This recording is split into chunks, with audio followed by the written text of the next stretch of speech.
This podcast may contain explicit language.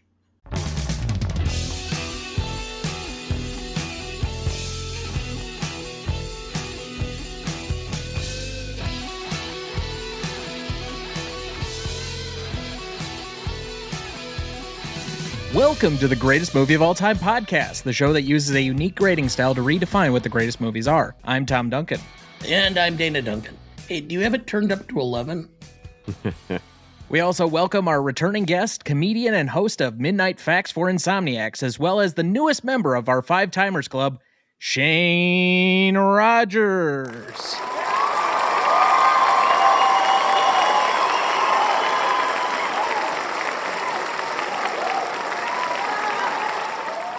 Oh, thanks for having me, you guys. I'm honored to be here. Honored to be a five-timer. Looking forward to is it a hat? Is that what's... Yes, it is a hat. Excellent. Thank you, guys. This is an honor to be here. Always happy. I have the hat on, in fact. I know. It's a nice-looking hat. It's a good-looking hat. Yeah, I am glad that each of our new five-timers, as they've actually gotten the hat, they keep commenting on, oh, I thought it'd be this, like, cheap, easy snapback. No, these are nice, like, flex form fit hats with individual stitching on them. So, maybe at some point in the near future, we'll get big enough so that we can actually sell them to people. But that is not you, my friend. You get a free one that will be sent to you in the next few weeks once I get back up by my dad and can send them to you. Awesome. Well, I don't know if I mentioned this, but I have a notoriously tiny head. And so I look ridiculous in all hats, except for children's hats. So I will wear it next time so you guys can be amused by how silly I look in one of your hats. But it's not the hat's fault. It's my anatomy. Fair enough.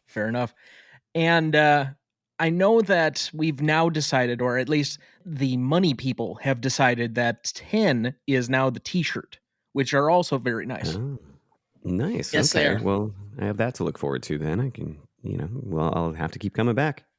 And I think I'm still pushing for 15 to be a personalized clapperboard, because 15 is a lot.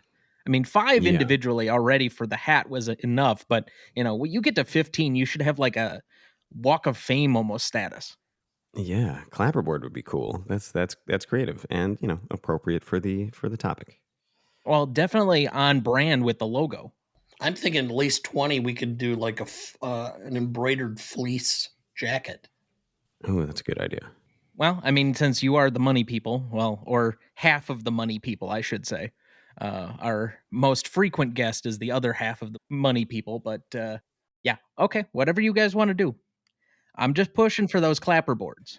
Yeah, technically, your mother owns a quarter of, or not quite a quarter of the studio, so...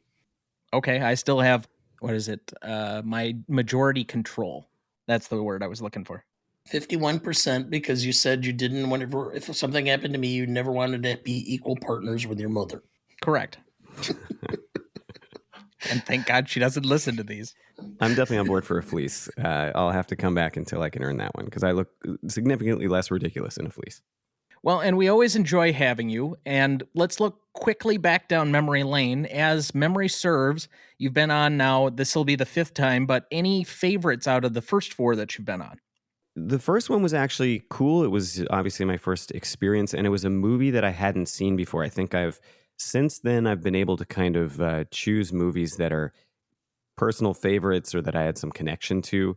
And the first one was kind of cool in a way, just because I sort of had to sit through a movie that I definitely wouldn't have watched otherwise, and still is my least favorite of the movies that we've gone through. But I did develop an appreciation for it. I think it was it Broadcast News? Is that what my first one was, I think? And so that has a little bit of nostalgia there for me. But then obviously, the one with the most nostalgia, just because the movie brings nostalgia, was Superman. So that was probably my favorite of the ones that we've done. Perfect. I know that one got quite a bit of buzz when it came out last year. I know that you've been on also for our There's Something About Mary podcast and The Big Lebowski, which is a favorite of some of our core audience members that I talk to regularly. So definitely some good stuff that we've gotten with you, and we continue to hope that you'll keep coming back. I know you said you wanted to get your fleece, but we're not trying to push you too far too fast if you don't want to. Oh no, I always have a good time, and this is fun, and like we've been able to do some classics and some cult classics, and I'm excited about this one today because it definitely fits in that category. Oh, absolutely. And this is another one of those where, like, I didn't necessarily laugh at the lines as they were delivered, but reading them back for quotes, I was just laughing my ass off. I don't know Mhm. why that is. This is like the third movie in the last, I think, calendar year where that's been the case, where it just didn't hit me right. But you read the lines, and all of a sudden, it kicks in for whatever reason. Yeah, it's interesting to me because I've seen it so many times that watching it again this time, I don't think I laugh ever at it because I know what's coming. I know all of the lines, but I still just enjoy them on an intellectual level. It's just like the writing is great, even though I'm sure some of it was improvised. I mean, that's, Christopher Guest's thing, but it's still just everything to me is just pitch perfect. And so, yeah, I'm not affected by it the way I used to be because, again, it's just kind of worn off, but I still can at least appreciate what I'm watching. So that brings us to tonight for our 202nd episode. We discuss the Rockstar mockumentary from 1984. This is Spinal Tap, celebrating its 40th anniversary next week. Written and directed by Rob Reiner, with music by and starring Christopher Guest, Michael McKean, and Harry Shearer. Additionally, we had Tony Hendra as Ian Faith, RJ Parnell as Mick Shrimpton, David Caff as Viv Savage, June Chadwick as Janine Pettibone, Bruno Kirby as limo driver Tommy Pichetta, Ed Bagley Jr. as John Stumpy Pepis, Danny Korchmar as Ronnie Pudding, just a great name, Fran Drescher as Bobby Fleckman. Recognition for this movie? This is Spinal Tap was released on March 2nd, 1984. It would only make $4.7 million on a budget of $2 million, placing it roughly in the 127th place for 1984. The critics, however, lauded the film for its wit, humor, and its ability to make Spinal Tap feel like a real band. Even musicians felt it was true to their own experiences. In 2000, the AFI included it on their list of 100 Years, 100 Laughs at number 29. In 2008, Empire magazine ranked This is Spinal Tap number 48 on its list of the 500 greatest films of all time, and the New York Times placed the film on their list of the best 1,000 movies ever made. In January 2010, Total Film placed This is Spinal Tap on its list of the 100 greatest movies of all time. In 2011, Time Out London named it as the best comedy film of all time. In November 2015, the film was ranked the 11th funniest screenplay by the Writers Guild of America in its list of 101 funniest screenplays. Odd that it would give that kind of honor to a script that, for most intents and purposes, was mostly ad-libbed. In 2002, This is Spinal Tap was selected for preservation in the United States National Film Registry.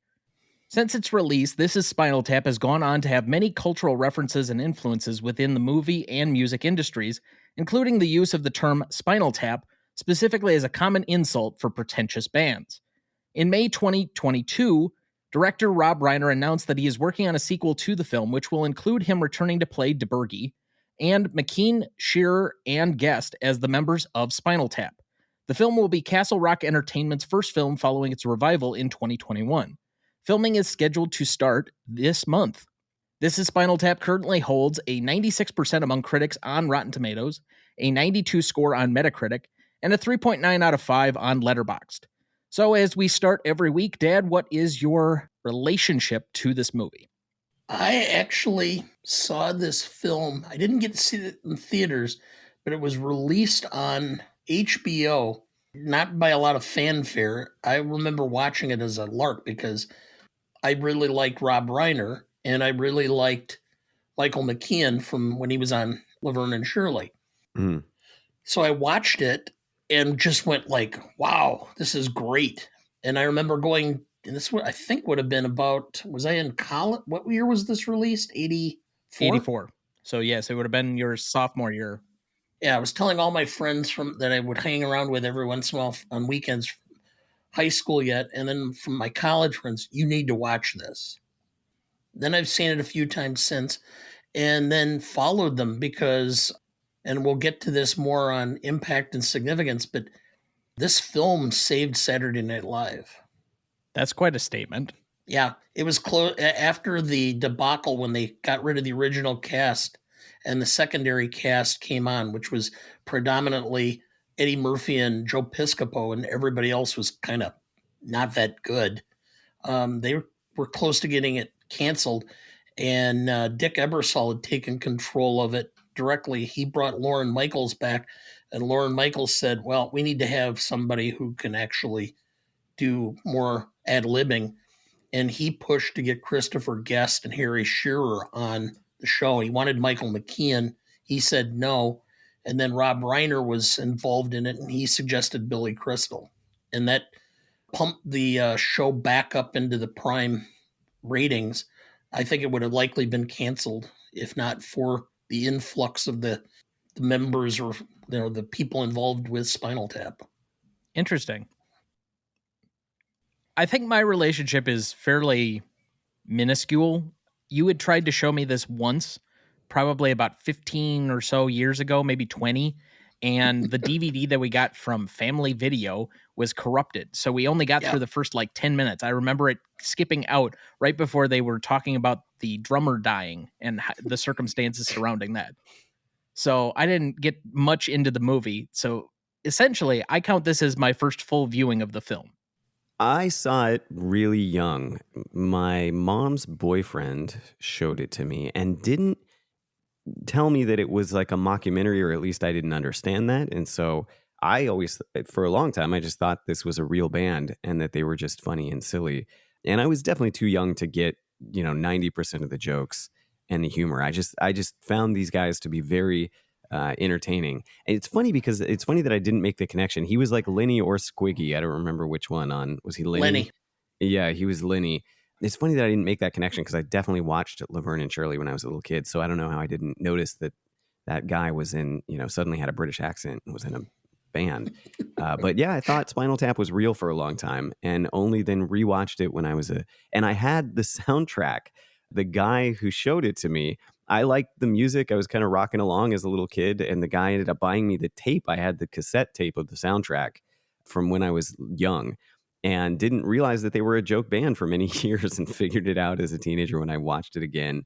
And yeah, this movie to me, again, just like Big Lebowski, like a couple other movies that we've talked about, just has a lot of nostalgia for me. It's one of my favorite films and had a huge impact on the movie industry as a whole, just kind of cementing the whole mockumentary style and Christopher Guest, his entire cinematic universe kind of started there. So yeah, I just love this movie and I was really excited when I saw it as an option.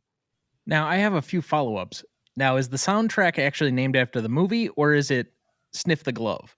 No, it just says Spinal Tap on it. Yeah, okay. It doesn't and is have it like an all-black cover or is it somebody on all fours sniffing a glove?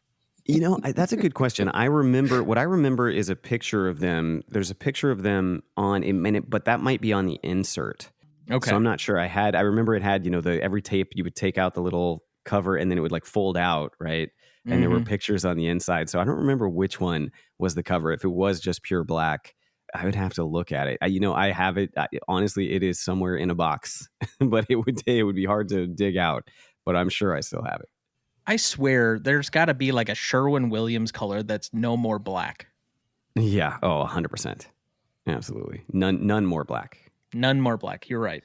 I stand corrected. So what is the movie actually about? Is it about anything? I think it's about a lot of stuff. I think, you can, as with any movie, you can sort of look at it on a surface level. It's just about the silliness of a genre of music in some ways, even though they clearly have affection for it. And they wrote all this music and it is passably believable as real hard rock songs. And so I think it could be just a send up of a genre of music because I'm a big fan of heavy metal and rock and roll and hard rock from when I was a kid, but I also can acknowledge the silliness of it. So I think in some ways it's just a spoof of rock and metal and along with that, just taking yourself too seriously and how sort of self-serious that genre can be. I do think, on a deeper level, there's certainly more to it. I think, it's about kind of coping with becoming irrelevant, like getting older and realizing that you're not what you once were. These guys are, realizing that they're being rendered irrelevant by a music industry that is passing them by. And so there's a lot of sort of, as I get older, I appreciate a little more nuance of like, these guys are starting to age out of their demographic. And so, I think there's a lot there under the surface, but ultimately it's just like a spoof of heavy metal. Now, I entirely agree that it is a satire of the bands that take themselves way too seriously and their specific musical gift to the world, if you will. Those that are so self-concerned with being, we have to have this purity of music and all this other bull crap. But I think simultaneously it's taking a jab at all the music fans, especially over the last few years when we've had all these musical biopics with Elvis and Rocket Man and Bohemian Rhapsody that a lot of people love. I don't particularly find them that fascinating because you might as well just go watch a music video because that's really what all of its significant quality is. But that these biopics are done in concert with either the musicians or their estates, etc. And so they're just these like propagandist pieces of film specifically designed to make the music fans who worship them as these gods think of them even bigger than that. And I think simultaneously they have to recognize these are people too. This is my generation. Okay, there's two parts to this, which is I used to hang around with a group of kids who were in high school that were kind of intellectual elitists. You're saying you're not one? They were worse than me. Okay, Is that possible? Maybe I've Because you gotten passed it to more. me, and most people think I'm intolerable. Yeah, well, maybe I've gotten worse as time has gone by. But part of that group actually happened to be the editor of the high school newspaper that I knew well, and she actually ended up becoming a music critic and worked as the music critic doing music reviews, I believe, for Vanity Fair, and subsequently wrote a book on women in rock and roll that was in the Sunday New York Times Book of Reviews. So she had a more opportunity to be elitist as that. But they would sit around and they would determine that bands were no longer worth listening to based upon their level of popularity, because then they sold out. I remember when originally there was a big movement in Rockford, Illinois, when a group of people got together and decided they were going to petition the Rolling Stones on their last tour in 1980, because they were getting too old and they were going to break up. Uh, Okay. And so they got them to agree to do a concert in the Rockford Forum, which was the smallest venue on their tour. And they sat around and decided at that point in time, the Rolling Stones were no longer worth listening to because they had reached a level of popularity that just meant that they sold out and were no longer good musicians. And so when I watched this film, I just thought this was like in your face, all of you morons who kept saying that music has to be judged based on how well it's received by the general public. And so I thought that was the basis of it. You do make some good points that it makes comments or makes fun of it, but it's in general, it's just people who take stuff way too seriously. What's the worst that happens? If the band breaks up, what, another band comes along? It's not like anybody's life is completely over or somebody dies as a result of it. It's not pestilence, war, and famine. Except the Beatles. Yeah. Anyway, so that's just my take, because this came out about that time with, when I was 20, 21. I would have been 21 that fall. Yeah. It's 40 years ago. Yeah. So what about the movie makes it feel like Spinal Tap is a real band? Well, first off, I mean, they wrote and played all their own songs, which is pretty impressive. That's such an investment in a movie. Like, you have to write a script, you have to, obviously there's like a whole process involved in shooting a film, and then you have to create an album. Like, those are two hugely time intensive art forms, and they had to do both for this. And I think the music kind of speaks for itself. It's like all of the songs are fully realized. When you listen to the album, it actually, they have the songs from beginning to end. It's not like they just created little snippets for the rock videos and the cuts in the film. They created a full album and kind of a mystique for this band. And so I think it does feel real. I mean, not only did they create an album, they went back and created like all of their songs from when they were younger, right? Their entire evolution as a band, their flower child period, and their kind of I'm gonna cry all the way home, like this, their sort of doo-wop period or whatever. I mean, they went back and really created a lore for this band that probably a lot of it didn't even end up in the film, but I think that they went out of their way to make it feel organic and like a real group. Yeah, I think that's one of the most impressive things about the movie for me. Well, they did a lot of situations where they took real situations from bands and then just one upped it, or Mhm. two upped it, or in some cases even three upped it.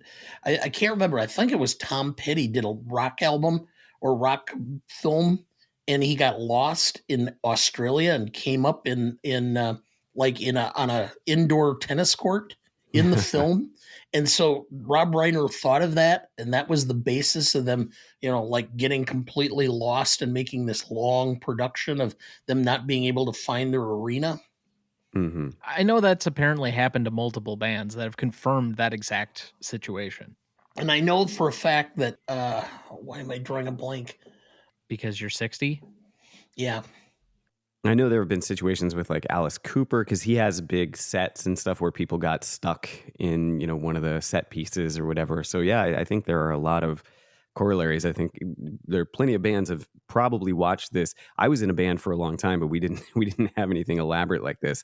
But even, just watching, there are little kind of inside jokes for bands, like watching the song where they all play bass. Like, there's three guys up there playing bass, and it's just kind of a silly thing that I think if you're not in music or don't understand, you probably wouldn't even notice that three guys are playing bass. So there is a lot for, I think, touring bands probably have experienced a lot of that stuff, and then even casual musicians. Or trying to play the guitar with a violin? Yeah, like kicking, with his foot on the other one. Yeah. Yeah, it was Steven Tyler. They were talking about Aerosmith doing a film, a concert film, and Steven Tyler said, "Why?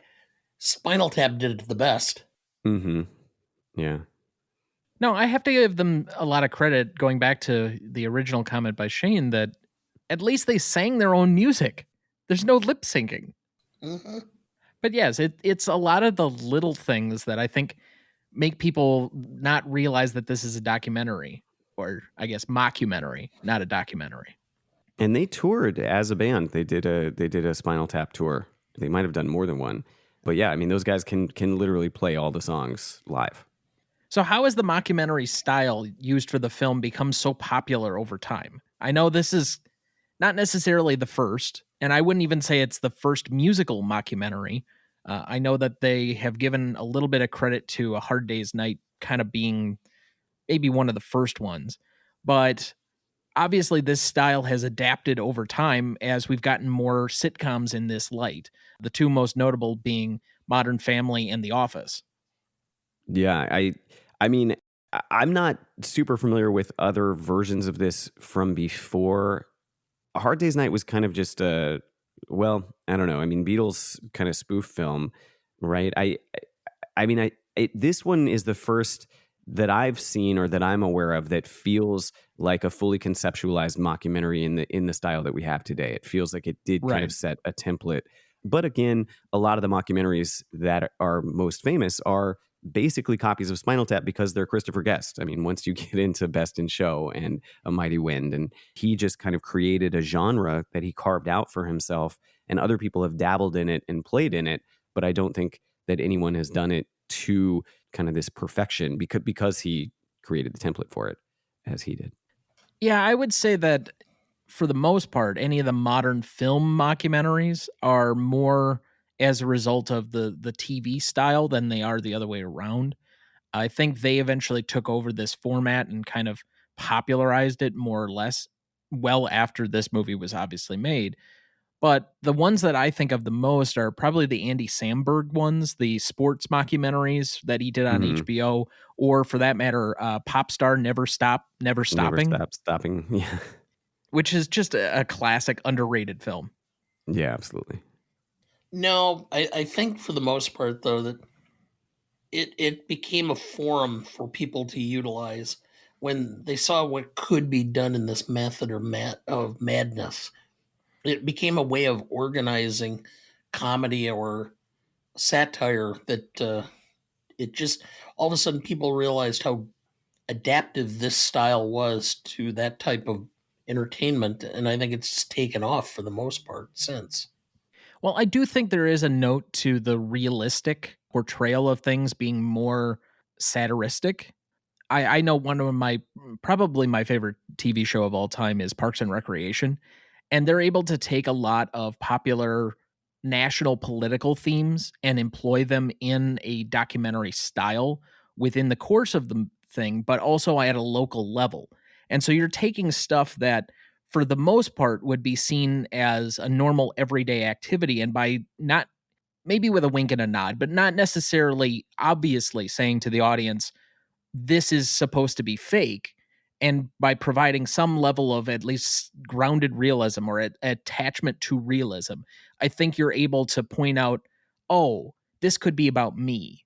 And so that gives it a little bit of extra edge that you wouldn't otherwise have. And I think that works really well for The Office, which obviously is supposed to be somewhat attached or grounded in its essence to everybody else working in an office situation, which is why I think as many people have connected with that show as has over time and why it's so popular. It allows you to have an explanation for what's going on without having to have a narrator. The characters are their own narrators. That's an interesting point. It's kind of like in cartoons, and one of the advantages of cartoons is you can see their thoughts by the bubble over their head. So you just allow them to have their thoughts expressed through their commentary in the middle of this documentary or mockumentary. I think it also really allows a playground for actors, especially actors who are good at improvising. I mean, a big part of sort of the idea with this is you just take a trope, whether it's dog shows or, an office place or a heavy metal band, and you have these kind of iconic character types within it. And then you just let the actors go and they can sort of play within what is expected of a ridiculous rock god type guy, and you can kind of play within that.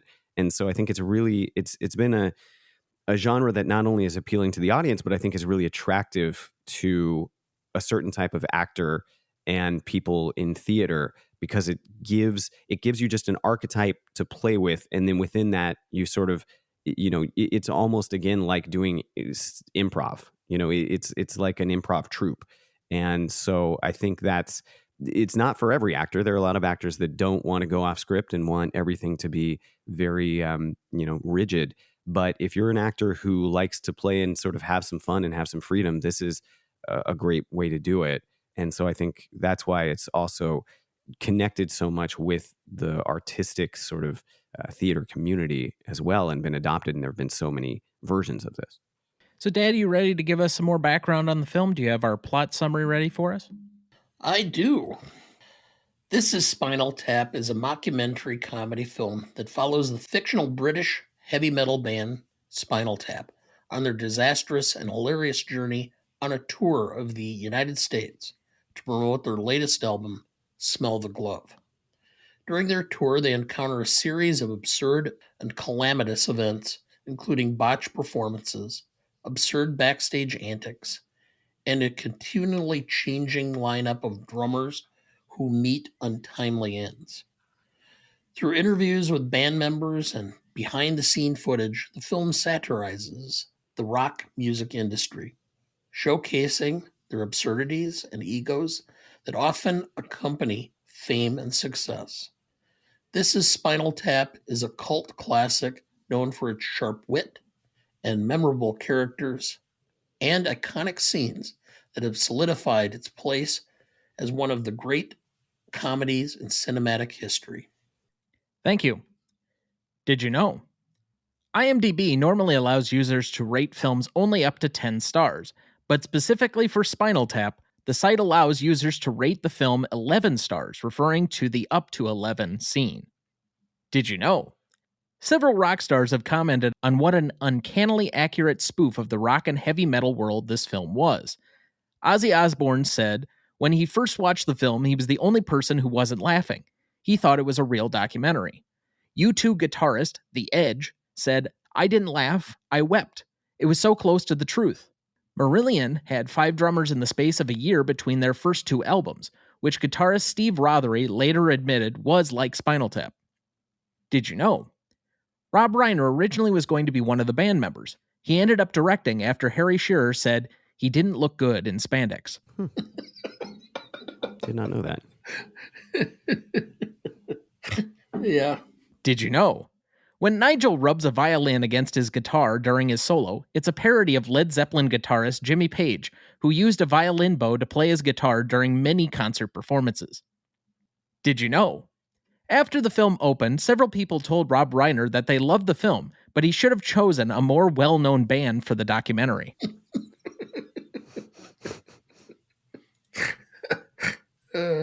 And with that, we'll take our first break and we'll be right back.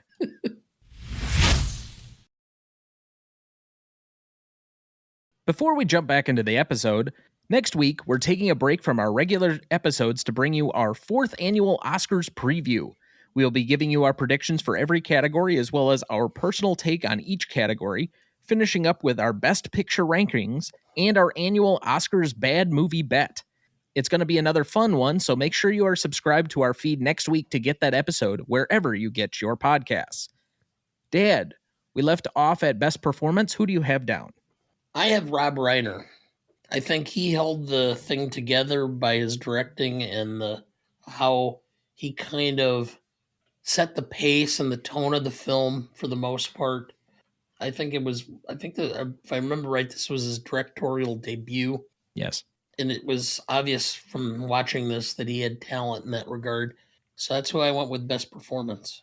I also have him down. I know that you could go in many different directions with this one, and I don't think there's a wrong answer of the 4 primary people responsible for the movie. And yet, I think I hold him in the most esteem because due to his name, his connections, his previous acting history, it's most likely that he was the one who was able to get them funded and use those connections to actually get this movie off the ground. Because $2 million to make your first directorial film is a lot of money back in 1984. You would have needed somebody with some level of connection to be able to get something like this, even as modest as it was, off the ground. So I give him a little bit more credit. I do think that he also provides a lot of the, I wouldn't say outtakes, but the bringing you out of necessarily the comedic and presenting a certain realism to it as an outside observer. His constant commentary through the course of the film brings you out of the normal band aesthetic into a little bit more of an interview style. And I do think that that adds to the comedy. Like his section reading the reviews is just uproarious, but you wouldn't get that if somebody like that character isn't present in this. You just get the kind of band infighting. And so I thought he really brought something that was different comparative to the other 3 primary members. I'm going to be super basic on this one, you guys, but I guess that's a spoiler alert, but the 2 leads for me are the reason this movie works in my view. And I think my favorite character is Christopher Guest. I just think, he and just having seen him transform in so many movies, like he just really seamlessly kind of melts into the Nigel character. And he is, I think, the sort of linchpin of the movie. And then, spoiler alert, like I said, to me, it's just the 2 leads. So for my second best performance, Michael McKean, I just think the 2 guys just have natural chemistry. They feel like long-term friends who also have kind of a little bit of an undercurrent of rivalry, and they just make it work so well that that's what makes this movie believable and hold together for me, is those two guys. I don't think that's super basic. I mean, there's really 4 places that you could go with this, and those are 2 of the 4 options. I mean, I have Michael McKean as well for best secondary. I do think that him being, in a way, the front man, and he does kind of take the lead after a while when we have fewer of the Nigel cutaways with DeBerge. I think those end up kind of making the second half of the film. It's a little less shticky, but his constant conflict, not only with himself, but adding in the relationship with his girlfriend and then his constant fighting with everybody else as a result of that, gives you at least some of the dramatic tension within the film that I think also adds to the realism, given that what we know about bands and bringing in relationships and outside people into how the band is operating. So to me, I think that grounds it as well. So I gave him my best secondary, but he's also a very funny character on his own. We'll obviously get to a few of those moments here in lines when we get that far. For me, I have Christopher Guest as the best secondary performance. I like Michael McKean, but to me, Christopher Guest has a wider level of performance, from the annoyed by the girlfriend to kind of being really the leader of the band, even though he's not the front guy. I just thought he had a much broader level that he was working in the film, so I gave him best secondary. And I'll go one further, which is I'm going to give him the most charismatic, because not only did I think he did such a great job and became so much of a big star, he was so charismatic, he got Jamie Lee Curtis as a result of this, because she saw him in the film and had her agent contact his agent and set up a date. And then they ended up married for the last 40 years. So I always had a thing for Jamie Lee Curtis. So he, of course, gets most charismatic, because if he can get her, give him powers. So you have now expressed, let's say, sex appeal for Jamie Lee Curtis, her mother during Psycho, and for that matter, Touch of Evil. So it's only a matter of time before you also engage in saying on the podcast that you are attracted to her daughter as well. So we can just go 3 generations. Have you seen the 3 daughters of Christopher Guest and Jamie Lee Curtis? No. You would say that in a heartbeat. They are absolutely gorgeous. All right. I'm Googling it now just for the sake of it. Well, one is pretty good looking. I don't know if any of them are acting or not, but it would make sense if they were. I don't know. I mean, that's one of those multi-generational family type things that yeah, okay. Most charismatic for me, and I'm going to go with a deep cut on this one. I have Harry Shearer, but it's for a weird reason, because as he announces in the middle of the film, he is the neutral guy in between the 2 leads. He's kind of the lukewarm water. And to me, that entire role and the way he plays it reminds me of another character from a favorite British TV show, Baldric from Blackadder. So I don't know how many people that I've just alienated by mentioning Baldric from Blackadder, but I loved that show. It's my favorite Rowan Atkinson thing. I really wish that he would do less Mr. Bean and more Blackadder, just personally. Yeah. I'm going to go with Michael McKean. I think just being the front man of the band, he sells it. He comes across as a legitimate, believable front man. Obviously, Christopher Guest has kind of a little bit more of as Nigel has a little bit more of a subdued demeanor, and Michael McKean is allowed to kind of be a little bit more boisterous and really show off that leading man energy on stage. And he sells it. He feels like he could be a rock god up there. And so I felt like he was most charismatic. All right, let's move to best scene then. I only nominated 5, so I gave you guys some opportunities to throw a few in there. And There aren't a lot of like long scenes in this one. There are a few, but I think you have a lot of different choices. I went with the top 5 that were the most memorable for me. I have history of Tap's drummers. So the early portion when he's interviewing them, and we'll get to that in quotes for obvious reasons. Then I have the explanation of the cover of Smell the Glove. Again, we'll get to some of that in quotes. I have the hallway maze. I have Stonehenge. And I have Jazz Odyssey. What did I miss? Those are all good. For me, it's not even a contest. My most indelible memory from this movie will always be Stonehenge. I said that last night when I rewatched it, I hadn't laughed out loud because I knew everything and could anticipate everything, but that's not true. I'm realizing like I still laugh when that little Stonehenge thing starts coming down and Michael McKean turns and the look on his face seeing it come down, and then the little person who comes and dances around, and it's just so bonkers. That scene is perfection. It's one of the funniest scenes in cinema, in my opinion. And so, yeah, I was going to bring that up before I even, read the notes. So, yeah, to me, that's the only option. It's definitely my favorite scene. It's my most indelible moment. I don't necessarily think it's the best scene because it's an easy sight gag, but it's the one that works the best. For best scene, I had the history of Tap's drummers because that's like a through line throughout the movie. So expositionally, you have a really good opening. And then obviously I will be bringing several of those moments up with quotes, but the explanations just keep getting weirder and weirder.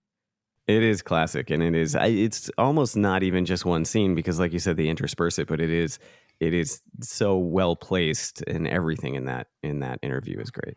Well, the demise of drummers and British rock bands in general. I mean, I grew up as a big fan of Genesis. Phil Collins was their 4th or 5th drummer Yeah, on their first 3 or 4 albums.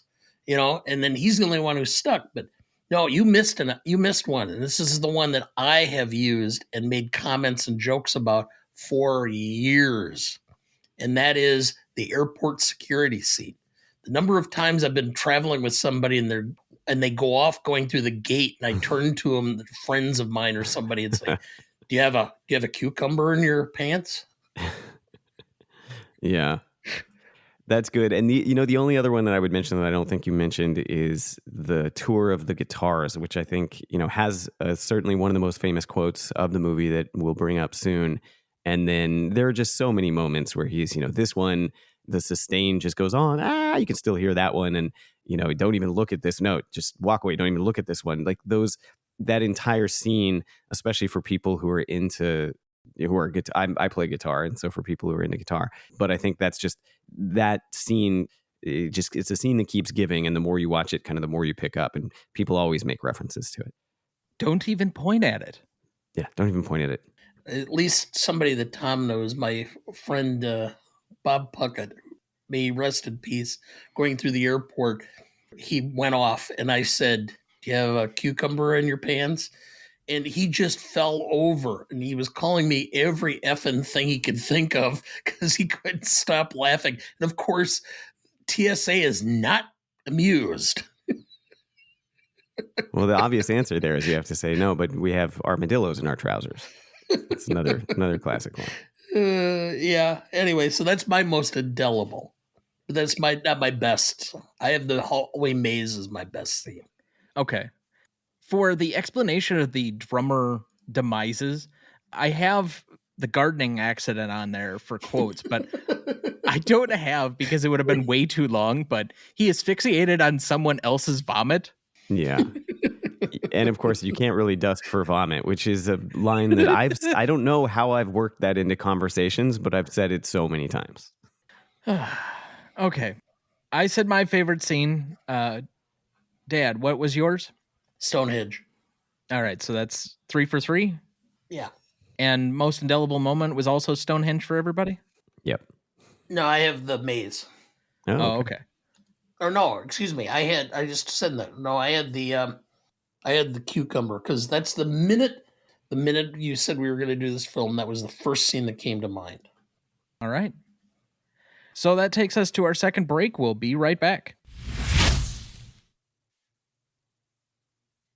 Before we jump back into the episode, releasing at the beginning of March, friend of the show Adam Hitchcock of the Streaming Circuit podcast and I are back with our special monthly series on the Marvel Cinematic Universe, where we will be discussing each film from the original Iron Man up through Avengers Endgame.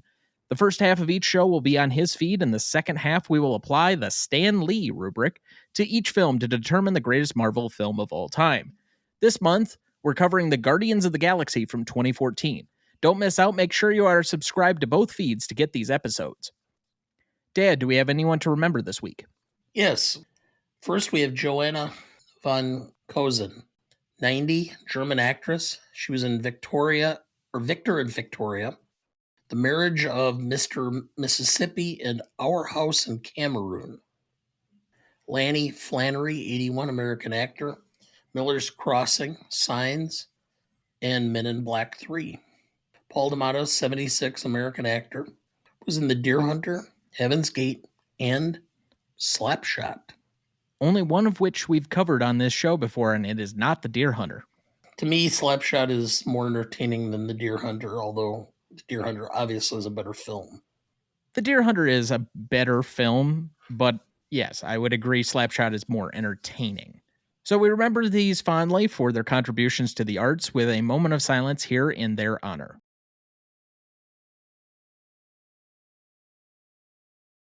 Thank you.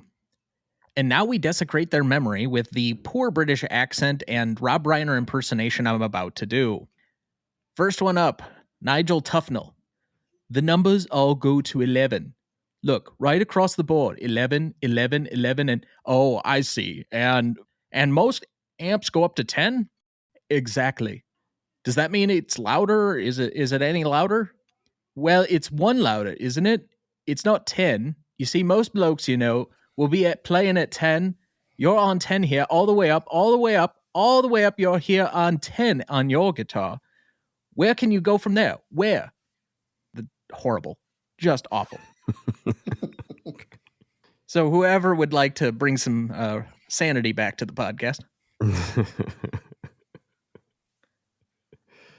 Which begs the question, on what day did the Lord create Spinal Tap, and couldn't he have rested on that day too?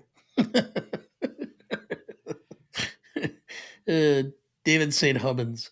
He died in a bizarre gardening accident. Nigel, authorities said, best leave it unsolved. Nigel, it's part of a trilogy, a musical trilogy I'm working on in D minor, which is the saddest of all keys I find. People weep instantly when they hear it, and I don't know why. It's very nice. Just simple lines intertwining, very much like I'm really influenced by Mozart and Bach. And it's sort of in between those, really. It's like a mock piece, really. It's sort of what do you call this? Well, this piece is called Lick My Love Pump. The problem is that there was a Stonehenge monument on stage that was in danger of being crushed by a dwarf.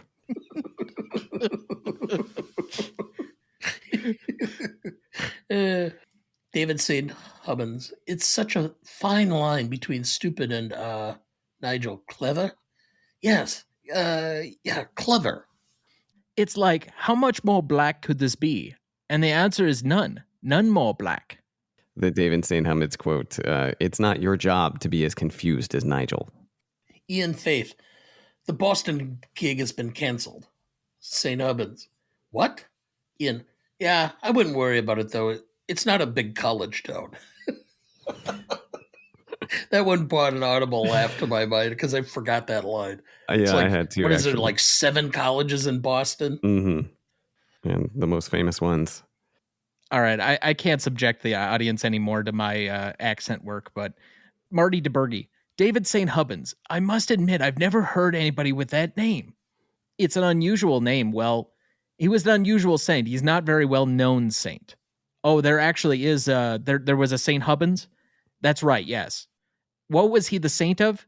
He was the patron saint of quality footwear. I had that one on my list. Oh, that one caught me so. I actually, this one I don't think is on like any lists or anything, but it made me kind of chuckle last night, and I'd sort of forgotten about it. Where she says she calls the album cover "sexist." Fran Drescher does, and he says, "What's wrong with being sexy?" Yeah. Go ahead, Dad. I'm out. I you're out. I mean, I've got I have plenty one more last yet. one, which is Nigel. In ancient times, hundreds of years ago, before the dawn of history, an ancient race of people, the Druids. No one knows who they were or what they were doing. I made a reference to it earlier, but we've got armadillos in our trousers. The size, it's really quite scary. They run screaming. DeBergy, let's talk about your reviews a little bit. Regarding Intravenous de Milo, this tasteless cover is a good indication of the lack of musical invention within. The musical growth rate of this band cannot even be charted. They are treading water in a sea of retarded sexuality and bad poetry. Nigel, that's nitpicking, isn't it?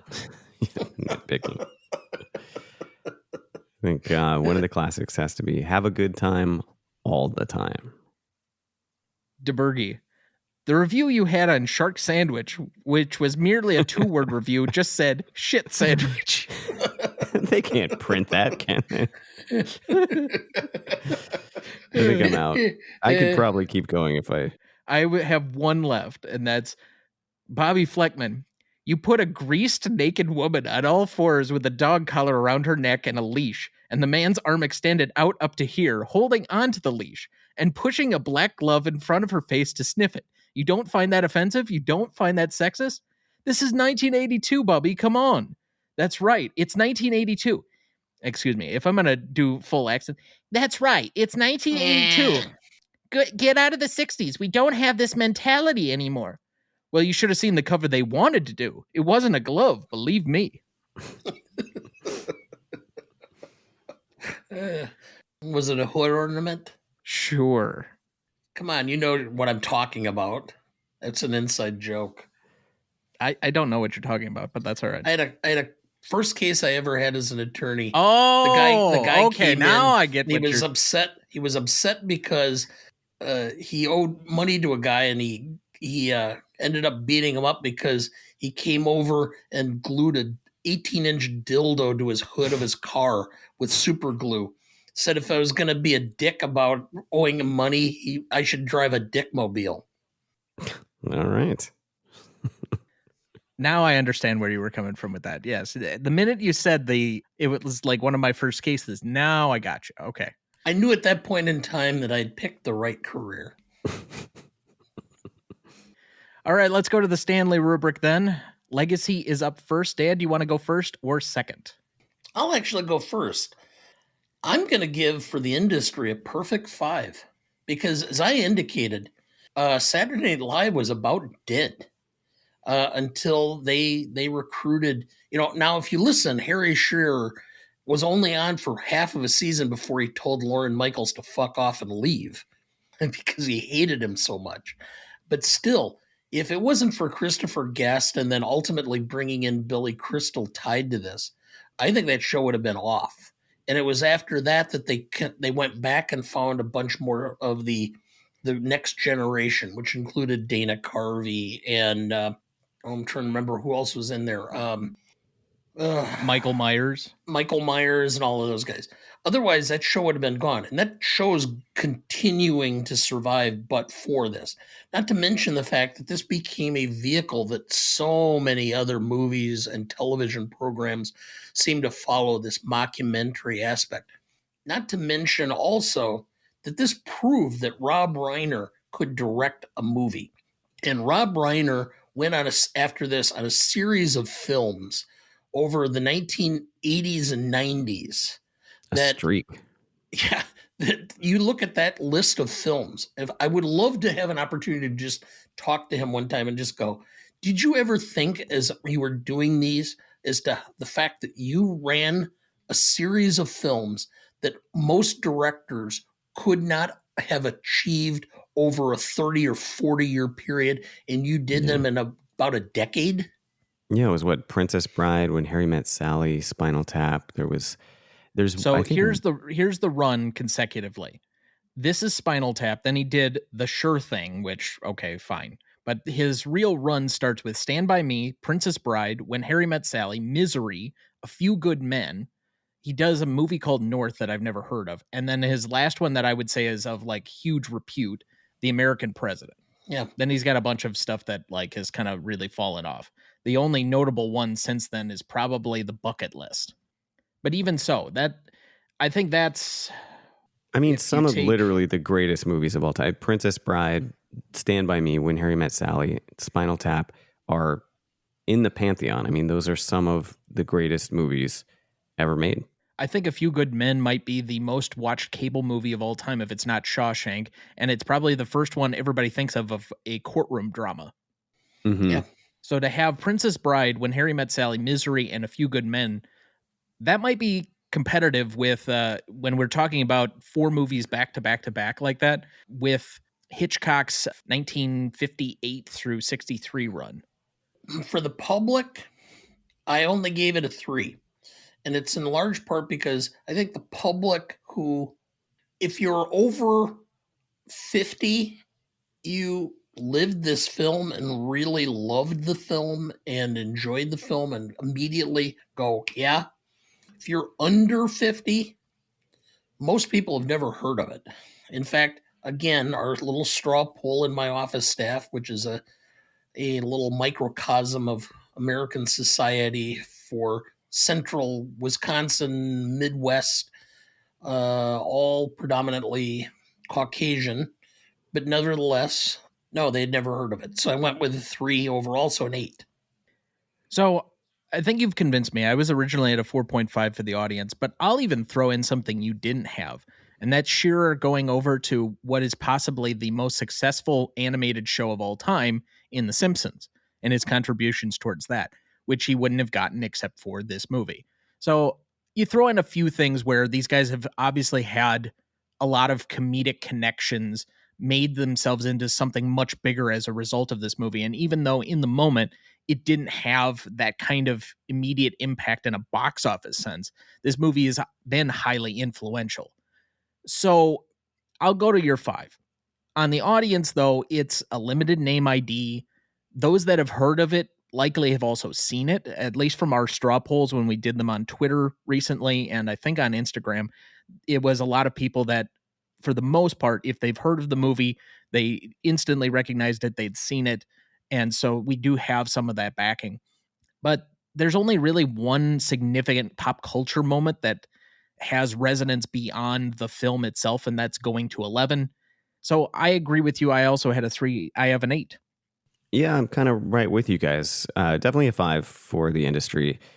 And then for audience, yeah, I mean, I think, like you said, there is a demographic for whom it really resonates and you know, they kind of, people will start throwing quotes at each other, and you know, you know that someone of that age and that demographic is going to have seen it. But I agree that I think, you know, I'm thinking about like my workplace, and if I'd walked around and asked the people I work with, many of whom are kind of younger in their 30s and 20s, yeah, I don't think any of them would know this movie, and it maybe not even get any of the references or quotes, and they wouldn't know how much of what they have watched and seen and liked was inspired by it. So I would agree. I'd probably go. Let me go a little bit higher. I'd probably do a 3.5 for audience, just because there are still a lot of people my age out there. But yeah, I think 8.5 is where I'd go. So that's an 8.17 average between the 3 of us. Impact and significance. We already mentioned that this has a relatively low box office for the time that it came out. I would say if you're counting on any industry backing at the time, it has more to do with everybody's influence after the fact. So if you're talking about their 5-year run after this, obviously by the time we get to the 5 years, Rob Reiner's now done Stand By Me, Princess Bride, and he's about to release When Harry Met Sally. So I think those are some iconic films. He's become more of an A-list director. Then you go on to obviously the SNL connection, the Harry Shearer connection, going on to The Simpsons, which started in 1989. you're talking about at least a little bit higher industry than you would think just purely from the box office at the time. But I think part of the box office is also due to the lack of probably budgeting that they had for marketing. There wasn't a lot where they could show this in a lot of theaters or get it licensed in a lot of theaters unless it was a word of mouth type of thing. So I think eventually this getting onto like an HBO or eventually hitting the VHS kind of era, renting videos, this became a much bigger deal. I don't know whether that's within that immediate 5-year period. It is somewhat of a cult movie, so I can't give it full points on that. So from an industry side of it, I'm going to go with a 4, and from a audience side of it, I'm going to go with a 2. I have a 6. Yeah, honestly, again, I'm kind of on the same page. I think that, yeah, I agree with everything you said. Probably, again, I'd still go a little higher on the audience side. I'm going with maybe a 3, so I'd go with a 7. For me, industry, again, I'm kind of looking at this and going, yeah, it's within that 5-year window. Guest was on Saturday Night Live. He started his kind of run for his production. Harry Shearer, Rob Reiner. I originally thought it was a 3, but I'm going to go up to your 4, Tom, after having rethought it. And from For the industry, right? yes, for public itself, this was really big on HBO. I mean, HBO, I'm a child of HBO. I mean, I grew up, that was what the vehicle was, where if you hadn't seen a film in the theaters, and not everything was passed around. I mean, I've lived my entire life in Wisconsin for the most part, and not everything gets around here. I mean, we're kind of remote, but HBO gave you opportunities to see things, films, television, programming, etc., documentaries that were not seen other places. And I think there was a lot of places in the United States that was of similar ilk. And it got very popular. And you could tell the popularity of a movie or documentary by the fact that it would run for 4 to 6 weeks, then it would be gone. And if it came back, that meant that there was a demand for it.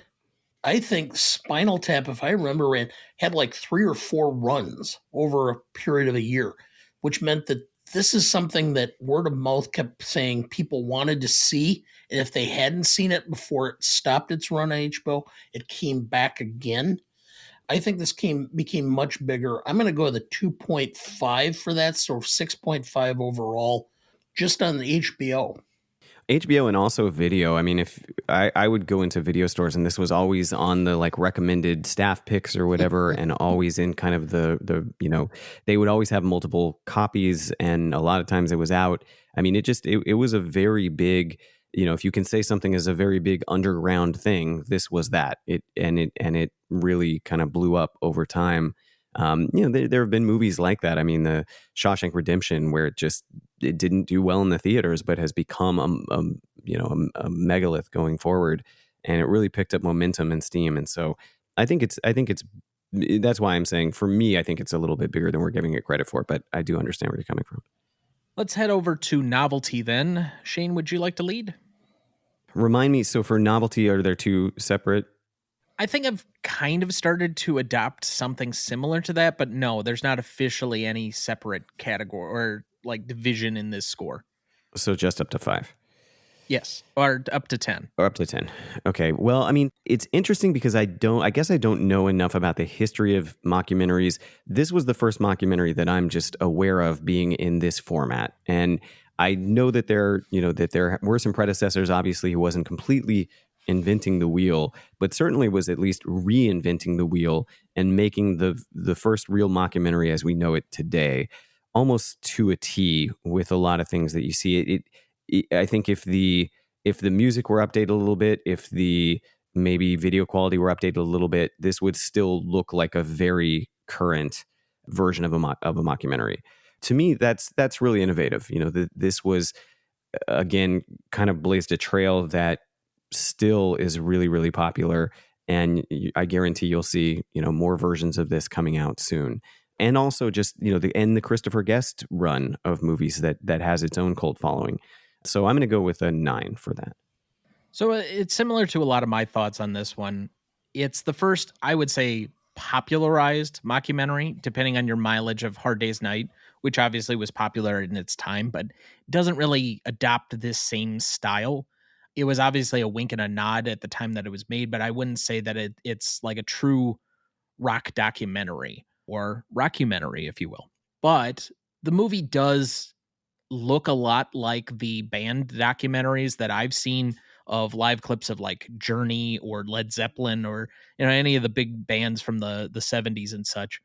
And I do think this is somewhat of a unicorn film. We don't have a lot of musical documentary fakes or mockumentary types. The only thing that I would really knock this for, just because I've held execution out as something that goes into the novelty of it. How well does it do at its time? Due to its low budget, it does have a few moments that I would say aren't necessarily at the highest it could have been. Not necessarily the film's fault, but just a product of what it was at the time that it was made. So I have also a 9.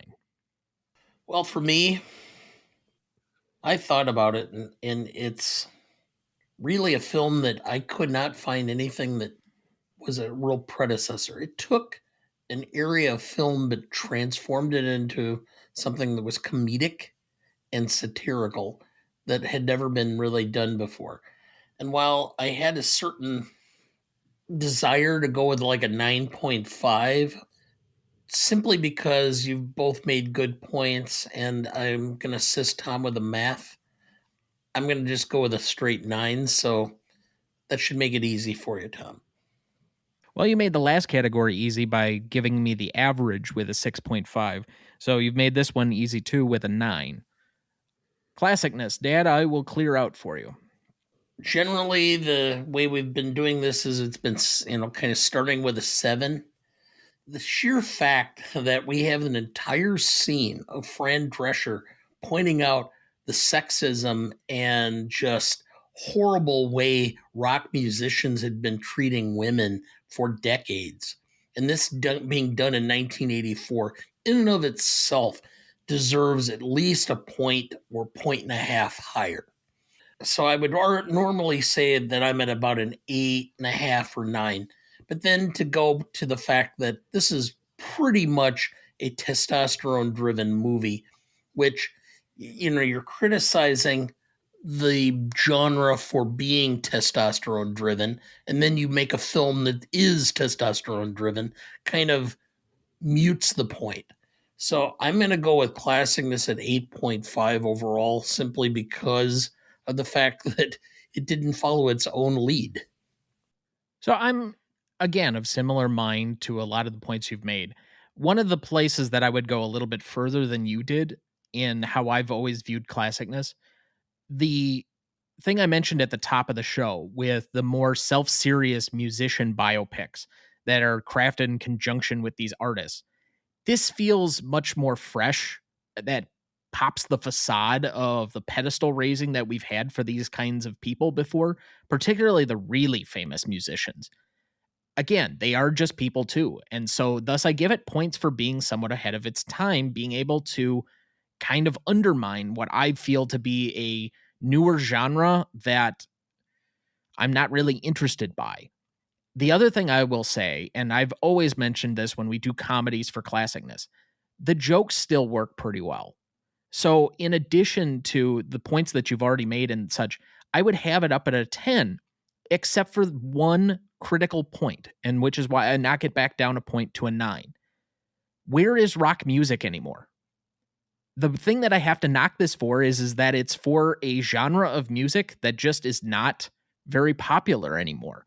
Is this going to relate to people that are younger than me that are all hip hop all the time, or even do the R&B type stuff? I just don't see rock music as in vogue with the culture at large as it used to be, and thus with its place. How much has this movie aged because it's based on stuff that was popular in the 70s and 80s and just isn't necessarily a form of music that most people relate to or understand why these jokes would be the way that they are. unless you had that cultural upbringing in the past. So I have a 9. I don't know that I agree. I see where you're coming from. I don't think that young people today, although they're not familiar with Spinal Tap, I don't think they wouldn't be familiar with rock music. I mean, rock music is part of the fabric of our culture, even if it's being mocked. Guitar Hero is still a popular video game. Like, it literally, they have different bands on it. But I mean, the idea of like the lead guitar player who's out there, shredding a solo and like flame coming up. I mean, so much of it has been sort of, it's still, there still are rock stars out there. Pink has a song not that long ago where she says, "I'm still a rock star." Like, the idea of a rock star and rock music, it is not what it used to be, but I think that even little kids are aware of it. And so I don't think that it's lost. It certainly is of the time. It's obviously a snapshot of a kind of music and a particular time, but I don't think that it's unrelatable to now. I do agree that they also really managed to do a send up and make fun of the testosterone elements of it. I think that even the testosterone elements that sort of are included in the movie are there to be mostly funny. I mean, the movie, I think the ultimate thing for me is what you said toward the end of that, which is the jokes still work. And that's for me. Again, maybe for some people they wouldn't, but I do have, again, I sort of think about my coworkers and younger people that I know, and none more black is just funny. It's just a funny line. Like, it doesn't matter whether the context of that kind of music or anything. I think a lot of the Stonehenge is a hilarious scene, whether you whether you remember rock music at that time or not. That's still funny. And so getting lost under a stage is funny, even if you don't know that that was a thing that used to happen. And I'm sure it still does. We still have, if you are, I don't know, if you're Taylor Swift, I'm sure you've still gotten lost under one of your, huge stadiums. So all of this still feels relatable to me. It felt still really fresh watching it. I think that it still would go over. I'd go with a 9.5 on classicness. Well, that'll make the math easy. It's a 9 average between the three of us. Oh. I will mention, though, that the Pink song you're referring to is So What from 2008. So that's over 15 years ago. It is a while ago, but I mean, anyone who nowadays, again, like, we still refer to people as rock stars. That is still something that you hear. You hear like, that person is a rock star. I don't know any child these days who hasn't like played Guitar Hero and doesn't. It's crazy. If you go on TikTok, I mean, there are these young people playing like solos from Eddie Van Halen and stuff now. I mean, guitar has made a huge resurgence. I think we swim in a sea of culture and people just know this stuff.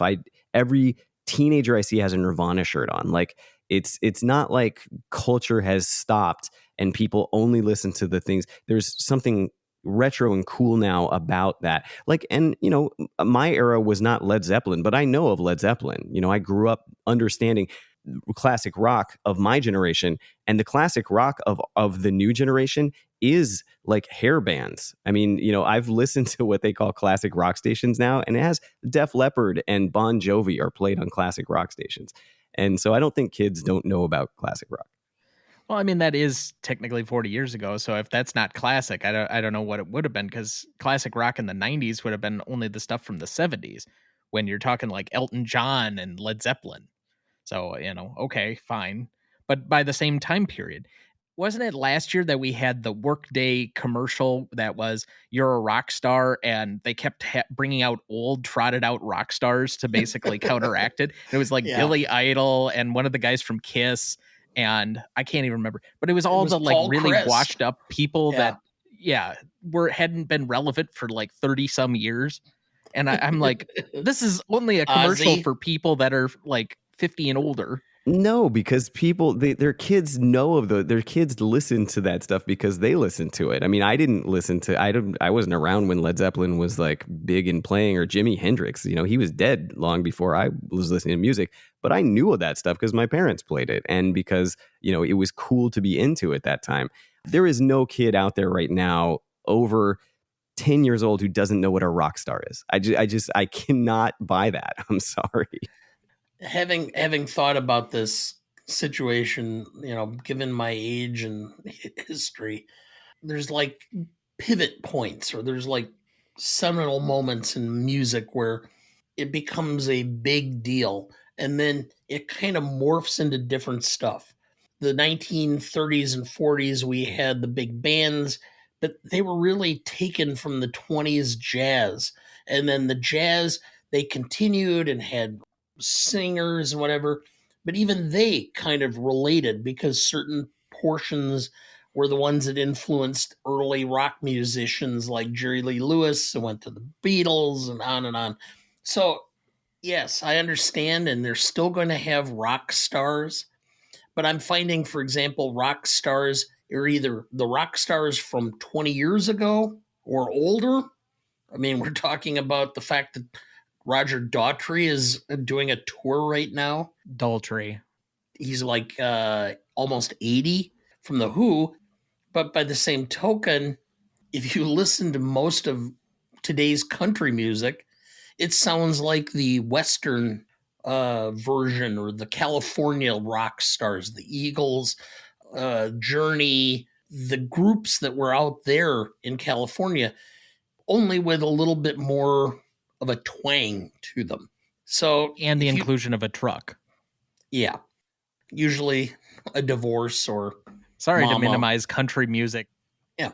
But anyway, so it kind of matriculates into this broader area. And so Thank now you, I'm Hank Stram. so I'm kind of curious to see what'll end up happening ultimately to the where music's going to be in the future. But for example, kids who are wearing Nirvana shirts, how many of them realize who Dave Grohl is and where he is now, and that he was the drummer for Nirvana? But that's my point, is that you don't have to know the intricacies of it. I mean, you know, we can all watch Monty Python and the Holy Grail. That's a send up of King Arthur, right? But we all know about castles. We all know about knights. We can all laugh at that. You can show, you know, a young person Monty Python and the Holy Grail. They might not connect with it as much just because of the quality of the production, but they can certainly get the jokes because they know what a knight is. They know what the Middle Ages were. And there's no kid. I'm just saying, I guarantee you guys, I'm sorry. Like, there are not kids out there who don't know what rock stars and lead guitarists are. Like, it's part of the culture that we live in. It's part of the zeitgeist that we all kind of move through on a daily basis. Everyone knows that. So they might not connect to it in that way, but they're certainly not going to be like, what is this? They're going to know what it is. They're going to Yeah. understand rock bands. I don't think my criticism was quite to the extent of that it would be as foreign an object as the monolith from 2001: A Space Odyssey, but point taken. Yeah. Let's move to rewatchability, or we'll be here another hour on this one point. So, Yeah. Shane, you want to lead us off here? Oh, I mean, for me, I've seen it so many times, and again, it doesn't hit the way it used to. It just can't. I know everything that's coming, but it's still entertaining. I still enjoy watching it, even though I anticipate the jokes and the lines. They're still funny, and there is always something new that I catch going through it. So for me, rewatchability is a 10. And that's just, again, we end up with a lot of these because you guys let me choose the movie that I come on. So I'm going to choose movies that are close to my heart. And this is one of the most rewatchable films of all time for me. That's okay. It balances us out. Applying our more modern test, let's say, my likelihood of putting this on again of my own volition, it's probably directly square in the middle. I don't know if I would have ever come to this had I not put it on the schedule, and I'm not sure what the impetus would be necessarily for me to put it on again, because while I did enjoy it, it's not like something that I feel I need to go back to right away. So I would say it's about a 2.5 to put it on But once it's on, if I find it somewhere, especially because it's not a very long movie, I think it's 80 minutes, 85 minutes max. Yeah, sure. It's pretty breezable. Like the editing in this keeps it pretty flowing. And I only found a couple of moments where I felt like there was some kind of downtime with it. So I'll say about a 3.5 for that. I have a 6. For me, this is a film that I kind of regret not having watched in a while because there's so much. Sometimes just the situations themselves are funny. It's not like you have to remember the scenes or the lines. It's just you watch this, and my wife and I talk about the fact that we like to be people watchers. We would go on when our vacations, we would go on cruises and just kind of look around and see things and comment because you would see situations and you'd kind of laugh about certain things. Like one cruise we were on, it was obvious that these guys were both in their early 70s and they had these 30 something women who were basically there because it was obvious that they were going to get a free cruise if they just said yes to go along. And the guys had a much different expectation than the girls did. And so we just, by the sheer situation, thought it was funny. And we would see them all over on the cruise ship this way. So it's sometimes just sitting and watching that. And you don't have to be isolated that you can't remember the lines in order to watch this and enjoy it. So I'm going to give it points higher than I normally would on rewatchability, simply because every time I watch this and see some of the way it's done and the circumstances, I think it is funnier almost just seeing it and thinking about the absurdity of the situation than of actually the lines involved. So I'm going to go with a 7.5 for rewatchability. This is something I should put on a regular basis if I should. And so I'll go with that. And the one thing that I forgot to mention for me, and this is just personal, but I enjoy the music. The music to me, I grew up having the soundtrack. I think it's super fun. I know all the songs, and so that's another reason. Like I can literally just put it on and I'll like sing along to Big Bottom and and Heavy Duty. These are fun songs for me. So Hellhole, like these songs are just enjoyable. When I learned to play guitar, my guitar teacher at the time would bust into Spinal Tap songs. It was always fun for guitar players to like, we would do that on stage during shows, during like sound checks, and sometimes right in between songs, you would just throw in like a Spinal Tap riff and see who caught it. And so that's another reason it's rewatchable for me, is because the music to me is really fun. So that's going to be a 7.83 between the three of us.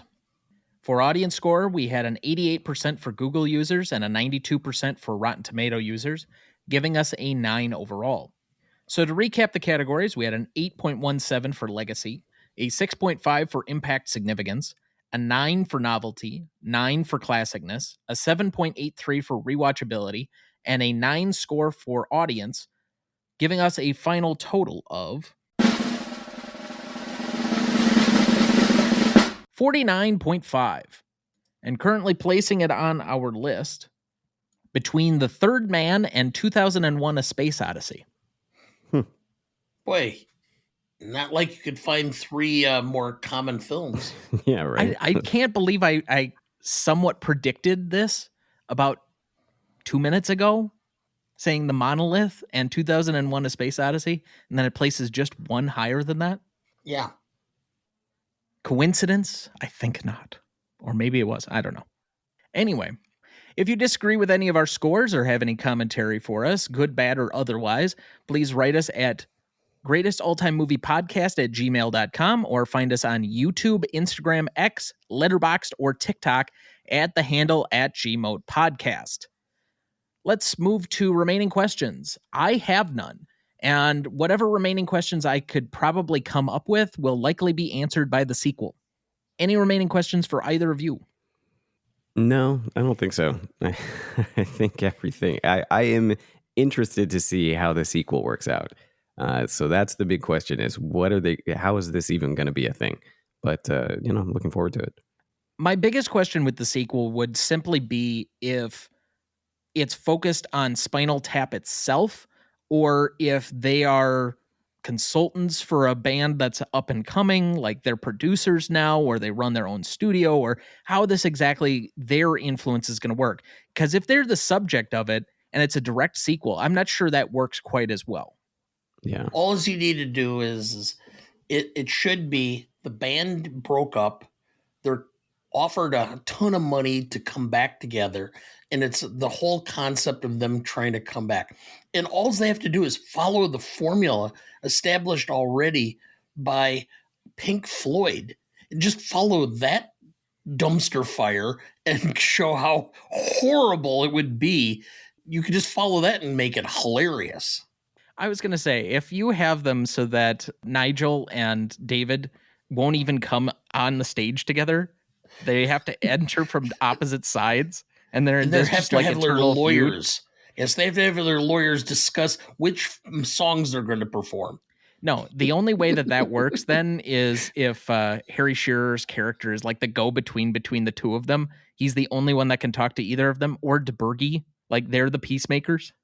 No, Harry Shearer's character goes to law school, and he's the only one who comes out, and he's clean shaven with short hair, wearing a business suit, coming out and trying to perform a rock music. He's now the negotiator. See, I could see this as like a web series for maybe little segments on like where are they now kind of things. I know the British Office kind of did a version of that worked pretty well. So that I could see. I'm not sure how they're going to make 90 minutes out of this, but it'll be interesting. Any remaining thoughts for the week? Looking forward to my hat, and I'll send you guys a picture of how ridiculous it looks on me. Good, so we can throw it up on our Instagram. Yeah. So, well, as always, we have a great time with you here, Shane, and thank you very much, of course, for being here now 5 times. We know that is quite a commitment. I think your first appearance would have been in fall of 22, so it's spread across about 18 months or so. Wow, yeah, sounds right. So, Shane, I will say that being an insomniac myself, fall asleep many times with a pillow speaker and my phone going, so I'll play a podcast. So I will say that I've listened to your podcast, probably each one about 4 or 5 times, because I'll get about 15 minutes or 10 minutes in and fall asleep. Pass out. Then we'll have to go back and start again and listen, because I kind of, remember where I was. And so you have a lot of interesting guests. I'm kind of baffled as to how you can find so many different people who are so interesting. And do enjoy your show, and hope you continue your success as well. Oh, I appreciate that. Thank you so much. I don't know if it's the best endorsement that we make you fall asleep within 15 minutes, but I'm glad that we can help. And but the fact that I go back and listen to it multiple times in order to get the whole show in. There we go. Key. And it juices the numbers. Yeah, really. Keep listening and re-downloading that episode. But yeah, the guests are mostly comedians. I've done stand-up comedy for a long time, and so they're all comedians that I've worked with. But yeah, thanks. Appreciate that. Midnight Facts for Insomniacs. Yeah, so just before we go, if you wanted to plug anything or have what's going on in your life, let the audience know. Oh, wow. Well, we just hit, I don't know, I sound terrible, but I've been just enjoying this. It's exciting for us. We hit 1 million downloads last week. So that was a big, awesome. a big milestone for us. And it was very exciting. And so, yeah, we've been kind of celebrating that. Like, it just feels like we can take a little victory lap. Like we all this hard work feels like it's paid off a little bit. And the newest episode is our most downloaded ever. So it's just been nice to see it kind of continue. The newest episode is on famous prison breaks. The most recent one before that was, I think, one of my favorite episodes we've ever done on black holes. That was really interesting. So yeah, if you're an insomniac and or just like interesting facts, come over and check it out. If you want black holes, I have a few cars that I've owned that could fit within that. I'm unfortunately familiar with that phenomenon. All right, well, that will do it for us this week. Thank you for listening. And the winner is... Next week, we're taking a break from our regular episodes to bring you our 4th annual Oscars preview. We'll be giving you our predictions for every category as well as our personal take on each category, finishing up with our Best Picture rankings and our annual Oscars Bad Movie Bet. It's going to be another fun one, so make sure you are subscribed to our feed next week to get that episode wherever you get your podcasts. Please like, follow, rate, and review, or whatever on whichever platform you have so that more can join in on our fun. You can also email the show at thenewRonnieDuncanStudios.com or at greatestaltimemoviepodcast@gmail.com. Find us on YouTube, Instagram, X, Letterboxd, or TikTok at the handle @GModePodcast. The Greatest Movie of All Time is a production of Ronnie Duncan Studios. Our show is mixed, edited, and written by Thomas Duncan. Our music is thanks to Purple Planet Music. Our technical provider and distributor is Captivate FM.